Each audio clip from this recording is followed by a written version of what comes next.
In a series which deals with data for policy, this is the section which handles a question of values, of ethics, and of governance. And I mention all the three because in a way they belong together and they cover different aspects more or less of the same or of similar issues and subject matters. I would like to start with the oldest tradition in research ethics, and here we are at the level of the relationship between one researcher and one individual, a patient, for example, or a respondent in a research survey. The title here is Doing No Harm, Protecting Individual Rights. As it turns out, this is the longest tradition of data ethics or research ethics, which were a kind of consequence of the misbehavior of medical doctors during the Third Reich and the Nuremberg processes in 1947. As one important result of the Nuremberg processes, there was the beginning of an ethical codex which should preempt such kind of misbehavior as it was conducted in the fascist regime by medical doctors.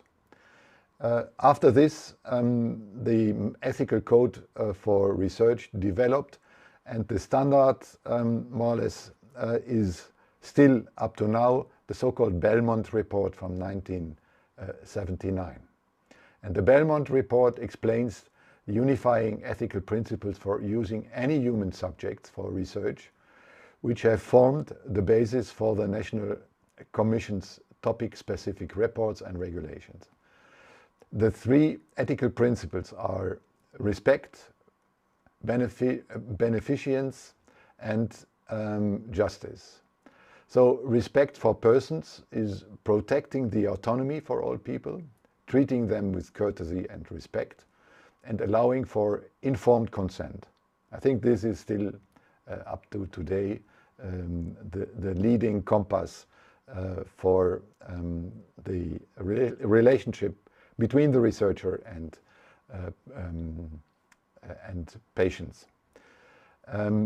Beneficence is do no harm. So the research should finally lead to beneficial impacts for the research project, but also going beyond, we come later to this, for the benefit of the entire society, minimizing the risks to the research subjects. And justice means ensuring reasonable, non-exploitative and well-considered procedures are administrated fairly and equally. So I think this is very important to keep in mind, that there is a long tradition of the Belmont Report 1979, which is still the leading guideline at this level.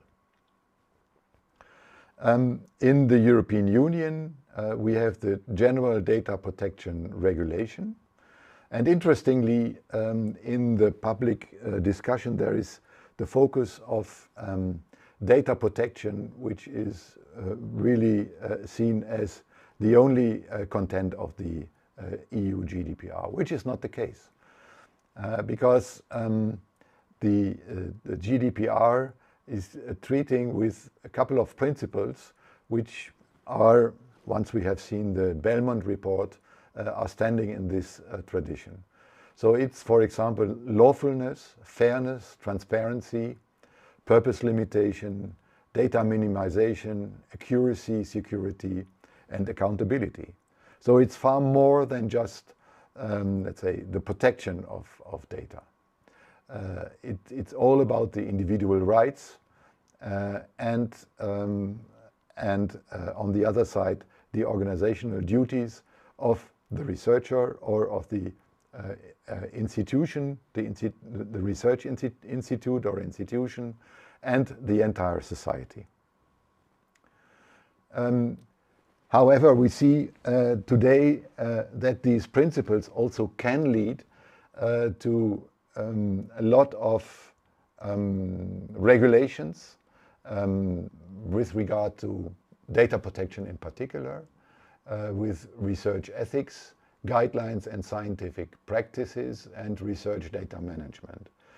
So it sometimes seems to be the case that this compliance has become so important that bureaucracy and bureaucratic procedures hamper also the benefits and the progress of research and of data production.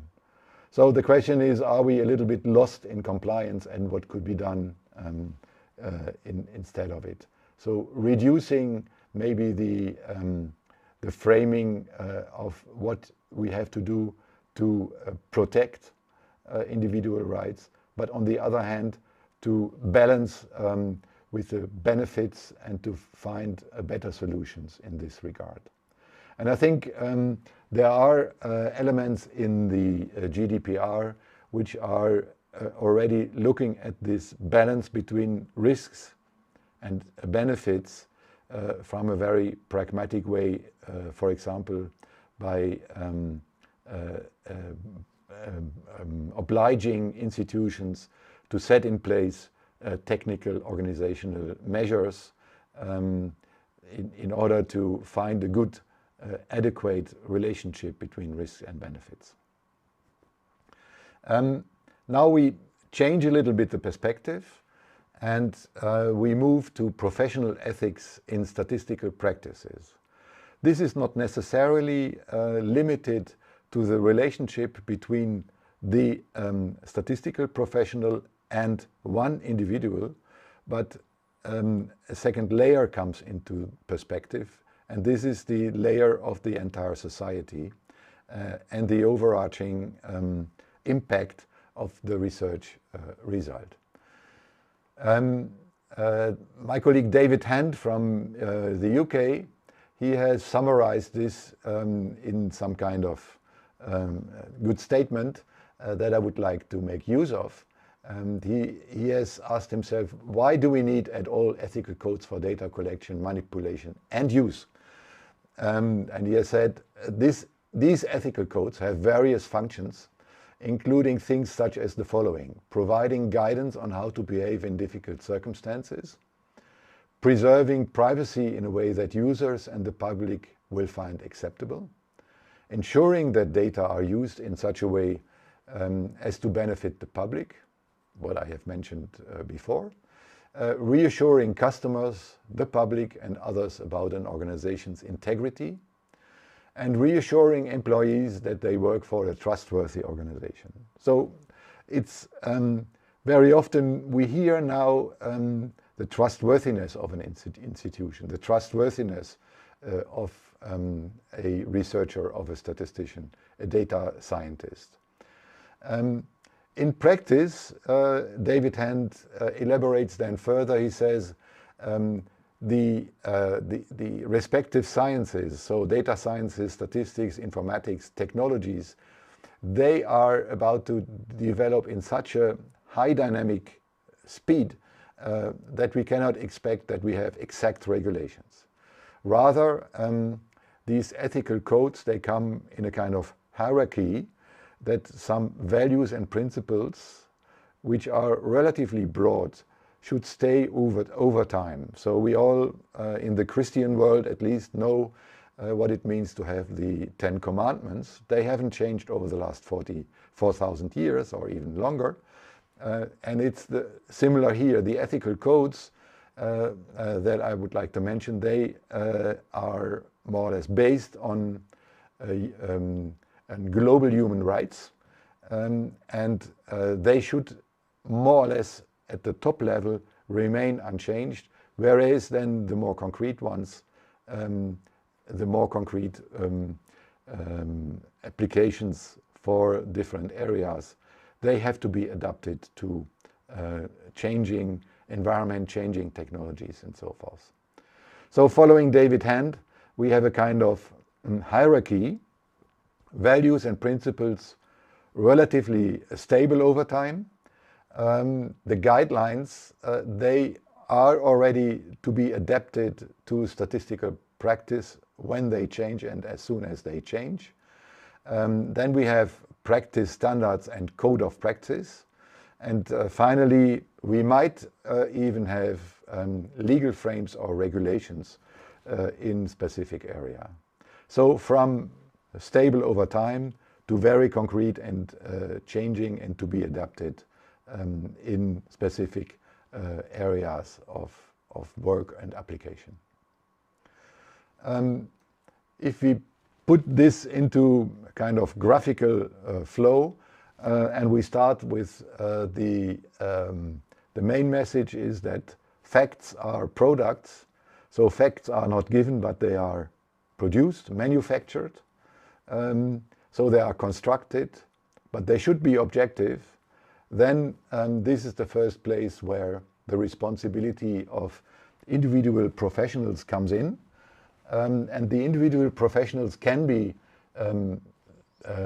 professionals with a grade in statistics or data science.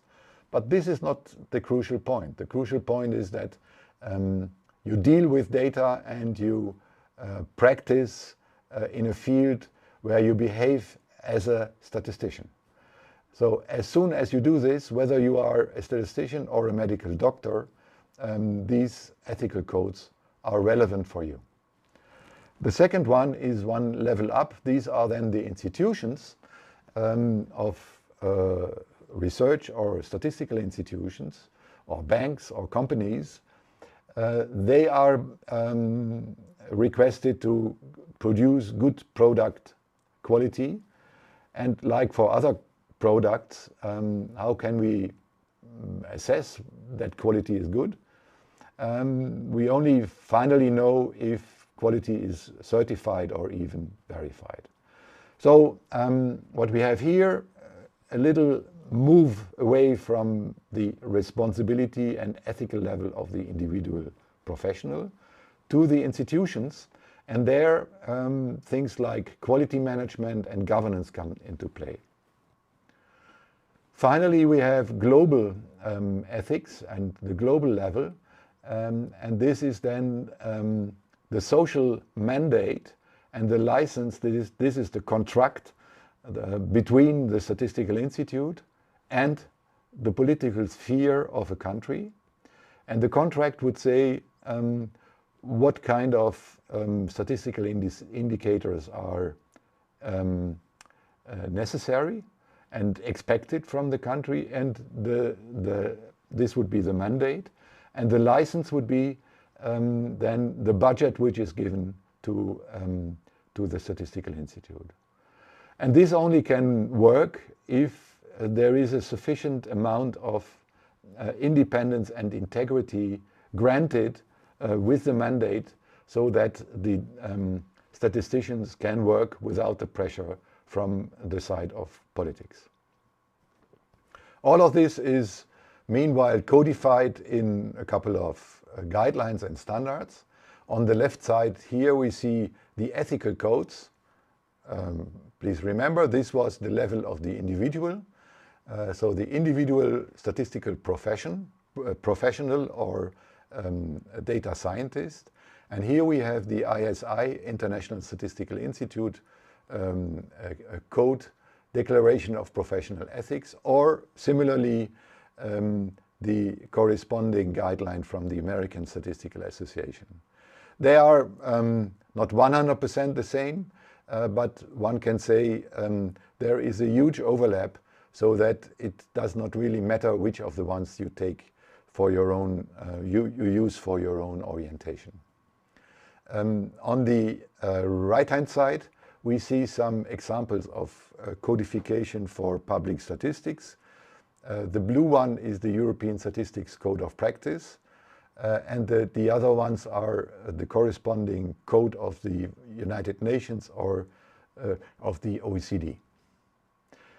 Just a quick look in one of these documents. This is the Declaration on Professional Ethics.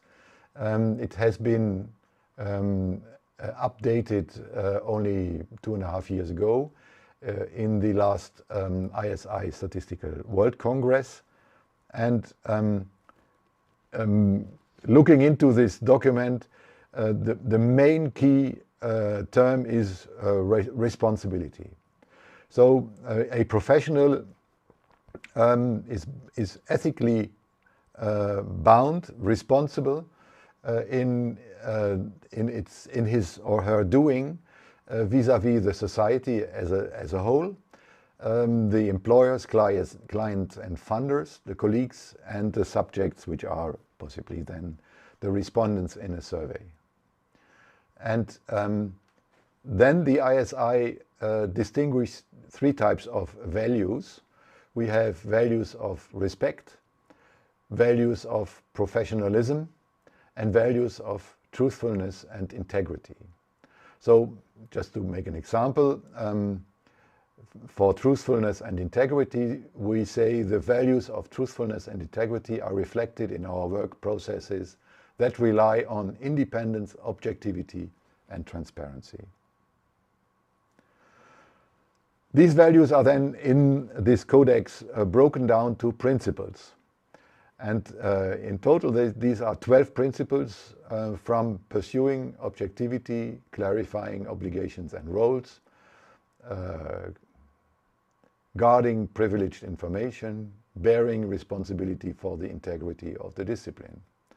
So I do not dive into the 12 principles, but I would like to invite you to go to this document and have a look at the indicators and the elaboration of the principles, which are then possibly helpful for your work in practice and for your next statistical project. Good governance in statistics is then the term which is linked, as I have said already, to the integrity and independence of public statistics. And here we have the codification of EU statistics as the example. As we can imagine, the EU with the 27 countries is very much depending on the comparability of the statistical results produced in the 27 countries. So it is not really surprising that for the EU, where statistical results are flowing into many financial decisions, political decisions, there is a relatively strict codification of features for EU statistics. And they start with a statistical output. Statistical output has to be relevant, accurate, timely, coherent, and accessible. Then this is not enough. It should also be a question of good quality statistical procedures, namely sound methodology, good design, appropriate statistical procedures, non-excessive burden, of course, and cost effectiveness. But even that is not enough. In the EU, the institutions should also comply to certain standard expectations and codes. So they should be professionally independent. The whole system should be coordinated by one coordinator. And there should be a clear, best possibly legal mandate for data collection. Resources should be adequate. If they are not adequate, then quality will fall apart, and so forth. And this is then more or less the end of this example for the statistics in the European statistical system. But in principle, it is written in my book, Official Statistics 4.0. If you are interested, I would invite you to have a look in my book, and I would be happy if you would go to the bookstore and buy one. Thank you very much.